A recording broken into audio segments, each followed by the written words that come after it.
Those close to Kushner describe this as a mistake of misunderstanding, not malice or profit motive. DeMarco, they say that it is common to obtain investments for real estate development through the EB-5 process, calling it routine. But they also acknowledge there is nothing routine these days about the Kushner name or its proximity to the president. Major, the New York Times China correspondent Javier Hernandez says Kushner's sister, Nicole Meyer, made sure people knew she was part of the Kushner family and that her brother was in the administration. Though Kushner's lawyers say he is fully divested from the project, what sort of ethics concerns are being raised? Well, there is no real ethics concern about Jared Kushner because he has legally divested himself from all companies that seek foreign investment or stand to make a profit through anything in terms of either gathering or acquiring new investment or anything related to any decision that might be made by this White House or this administration.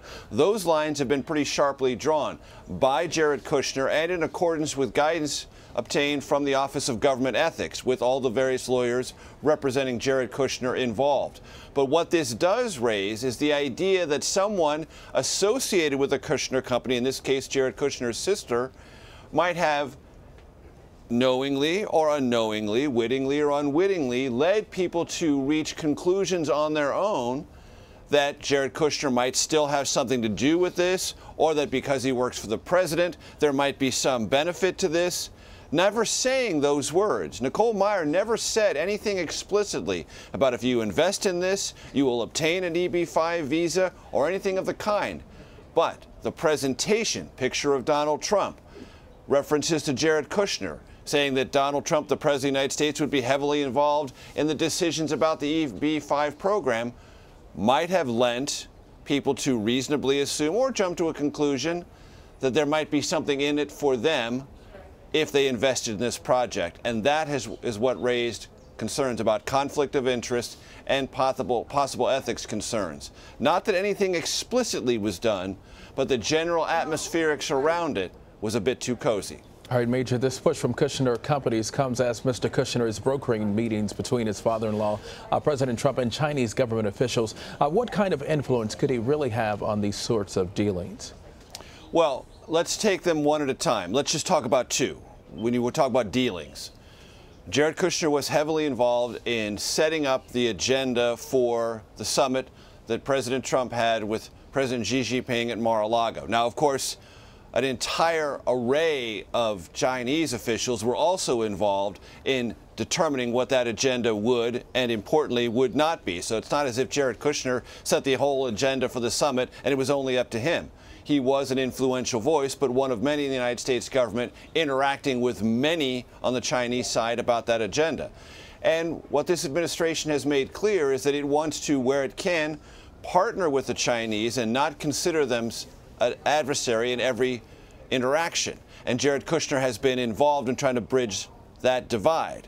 That's on the policy side. So this other question, what is going to happen to the EB-5 program itself? It has been extended because of the budget that was just passed until September.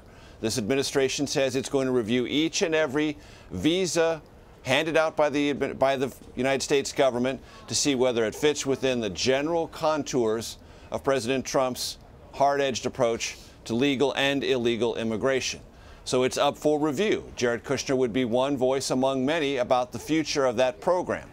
But since he has divested himself of all real estate holdings or any holdings that might have some connection to the EB-5 program, at least right now, based on what we know, the ethical lines have been pretty clearly drawn there, and he's on the right side of them. All right, Major, again, I want to point out the event was organized by a firm that helps Chinese citizens obtain green cards through investments here in the United States. Advertising at the event seemed to highlight the EB-5 program, which provides green cards to foreign nationals who invest at least $500,000 in the States. It's popular among real estate developers and has been linked to fraud in the past. What are critics saying about the program? That when real estate companies sometimes get involved in EB-5 investments, what they're really trying to do is just scam these foreign nationals, get their money, acquire a lot of it, and then run away with the money, or never do nearly as much with that money as the law indicates that they should. And essentially the way the EB-5 program works is if you give $1 million to an investment company based here in the United States and 10 jobs are created, you obtain a provisional green card. You are a legal working person in this country for 2 years. And if you meet all the other eligibility requirements in 2 years, you become a legal permanent resident. Now, it's only $500,000 if you invest in either companies that are based in rural parts of America or who have operating in urban areas with a high concentration of unemployment. And generally speaking, this has been a project that has acquired foreign investment dollars and generally speaking been put to good use.